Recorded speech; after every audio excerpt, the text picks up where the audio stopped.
कहानी के शुरुआत में हमें एक लड़की को भागते हुए दिखाया जाता है। जब वो एक बिंडिल के नीचे से भाग रही होती है तभी उसके पीछे से कुछ गिरता है। जब वो पीछे मुड़ के देखती है तो वो और कोई नहीं, एक बिल्ली का बच्चा होता है जो कि किसी ने ऊपर से फेंका था। तभी एक औरत ऊपर से नीचे आती है और बताती है ये मेरा कैट है। तभी वो औरत घर के अंदर चली जाती है। फिर इसका चेहरा दिखाया जाता है और इसका नाम एलिजाबेथ है। जब ये अपने घर के अंदर बैठी होती है तभी इसका फोन बजता है और ये अपने फोन को उठाती है। दरअसल वो फोन उसका पति का था। उसको मालूम चल गया था कि उसकी कैट नीचे गिर गया है। वो पूछता है क्या कैट सलामत है। एलिजाबेथ बोलती है कैट तो नहीं बचा। उसके बाद एलिजाबेथ अपने बच्चों को लेने पार्क में जाती है। उसके बाद हम एलिजाबेथ को कोर्ट में देखते हैं जहाँ पे उसका डिवोर्स का बात हो रहा होता है। कोर्ट में से निकलते समय उसका हस्बैंड कॉफी के लिए पूछता है और एलिजाबेथ भी हाँ कर देती है। फिर ये एक रेस्टोरेंट में बैठ के बात कर रहे होते हैं, लेकिन एलिजाबेथ को ये सब बकवास लगता है, इसीलिए वहाँ से उठ के चली जाती है। एलिजाबेथ जब नीचे बैठी हुई होती है तभी चेयर को मूव होते हुए दिखाया जाता है अपने आप ही। एलिजाबेथ टीवी देख रही होती है तभी उसे अपने बिस्तर पर अपना एक्स हस्बैंड दिखता है और वो उसे एक पंच मार देती है, लेकिन वे सिर्फ इसका भ्रम होता है। तभी एलिजाबेथ को आधी रात को एक फोन आता है और फोन के दूसरी तरफ किसी बुढ़िया औरत का आवाज आता है।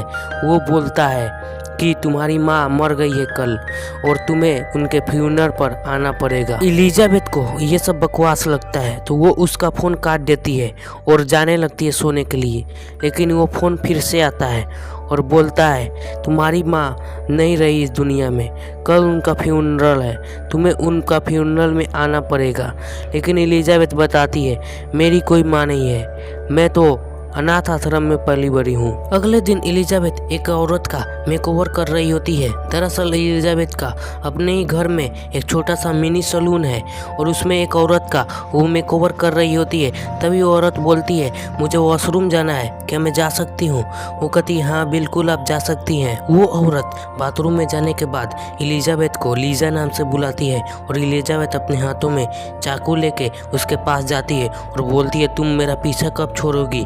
और दरअसल ये वही औरत होती है जो कि एलिजाबेथ को रात को फोन की होती है कि तुम्हारी माँ नहीं रही, तुम्हें उनका फ्यूनरल में आना पड़ेगा। पर ये सब झूठ था और ये सच बताती है कि दरअसल मैं तुम्हारी माँ की बहन हूँ और हम दोनों बहनों पर श्राप था जो कि हमारी परदादी की तरफ से आया था, जिसके कारण हम किसी से शादी नहीं कर सकते थे, ना ही हम बच्चे पैदा कर सकते हैं। लेकिन तुम्हारी माँ ने इन रूलों को छोड़ के तुमको पैदा किया, जिसके कारण वो श्राप तुम्हारे बच्चों पर भी आ गया है। जब तक तुम शैतान को अपने बच्चों को नहीं सौंपोगी तब तक वो तुम्हारा पीछा नहीं छोड़ेगा और तुम्हें मार के ही दम लेगा और तुम्हारे बच्चों को भी मार देगा। और दरअसल वो मैं ही हूँ जो तुम्हें अनाथ आश्रम के पास छोड़ा था। एलिजाबेथ को इसकी बातों पर भरोसा नहीं होता, जिसके कारण एलिजाबेथ इसको अपने घर से धक्के मार के निकाल देती है। लेकिन एलिजाबेथ को अंदर ही अंदर उसका बहुत ज़्यादा ही खौफ हो जाता है, जिसके कारण वो अपने बच्चों को लेकर बहुत ज़्यादा सीरियस हो जाती है। एक दिन जब एलिजाबेथ एक मोटी औरत का मेकओवर कर रही होती है तभी वॉश बेसिन से खून आने लगता है और वो मोटी औरत एक तकले आदमी में बदल जाती है जो कि उससे कहता है मैं तुम्हें जिंदा नहीं छोड़ूंगा। और एलिजाबेथ ये सब सुन के बहुत ही डर जाती है, लेकिन ये सिर्फ एलिजाबेथ का वहम होता है। एलिजाबेथ अपने बच्चों को लेने पार्क में जाती है, लेकिन वहाँ पे उसके बच्चे नहीं होते। फिर वो ढूंढने जाती है। वो देखती है कि उसकी आंटी उसके दोनों बच्चों को साथ में ले जा रही है और एलिजाबेथ बिना सोचे समझे अपने आंटी पे गाड़ी चढ़ा देती है और अपने बच्चों को घर ले आती है। फिर रात में जब एलिजाबेथ उस जगह पे जाती है तो वो देखती है उसकी आंटी की वहीं पे लाश पड़ी हुई है और वहाँ पे तभी पुलिस आ जाता है, जिसके कारण एलिजाबेथ को वहाँ से भागना पड़ता है। यहाँ से एलिजाबेथ अपने घर जाती है और अपने दोनों बच्चों को लेकर यहाँ से भागने का प्लान करती है। दरअसल एलिजाबेथ को लग रहा था अगर वो यहाँ पे रहेगी तो कभी न कहीं उसके घर पे पुलिस पूछताछ के लिए जरूर आएगी, इसीलिए वो यहाँ से भागने के प्लान बनाती है और यहाँ से जल्दी जल्दी निकल जाती है। जब वे सब जंगल में घूमने के लिए गए होते हैं तभी एलिजाबेथ के दोनों बच्चे कहीं गुम जाते हैं। फिर एलिजाबेथ उन्हें खोजने लगती है और कुछ देर के बाद वे दोनों मिल जाते हैं, पर उनके पास एक खूंखार भेड़िया होता है जो कि एक मीट के टुकड़े दूसरे को खा रहा होता है। ये सब भागते हैं और भागते भागते एक नाव के नीचे छुप जाते हैं और वो नाव टूटा हुआ होता है। इनमें से भेड़िया मुंह लगा के इनके खाने की कोशिश करता है और वो इसमें कामयाब भी हो जाता है, लेकिन ये किसी तरह बच के हॉस्पिटल में आ जाते हैं और हॉस्पिटल में जांच करने पर डॉक्टर इन्हें बताता है ये किसी भेड़िए काटने का निशान नहीं, ये किसी इंसान के काटने का निशान है। दरअसल उस डॉक्टर को लगता है कि ये एलिजाबेथ ने ही अपने बच्चों को अपने दांतों से काट के नुकसान पहुंचाती है, क्योंकि इसका अभी अभी डिवोर्स हुआ है और ये बहुत ज़्यादा डिप्रेस रहती है। उसके बाद डॉक्टर बोलता है मुझे लगता है मुझे पुलिस को फ़ोन करना चाहिए। उसके बाद एलिजाबेथ डॉक्टर से बात करने के लिए जाती है, लेकिन डॉक्टर को कुछ होने लगता है। वो एलिजाबेथ को एक ही हाथ से उठा के नीचे पटक देता है। उसके बाद बोलता है तुम मेरे बीच में मत आओ, तुम मेरे बीच में मत पड़ो। और उसके बाद एलिजाबेथ को जमीन में पटक के खिड़की की तरफ दौड़ के जाता है और खिड़की खोल के नीचे कूद जाता है। एलिजाबेथ को कुछ समझ नहीं आता कि वो क्या करे। वो चुपके से निकलने की कोशिश करती है पर लोग उसे घेर लेते हैं, पर वो किसी तरह से वहाँ से निकलने में कामयाब हो जाती है।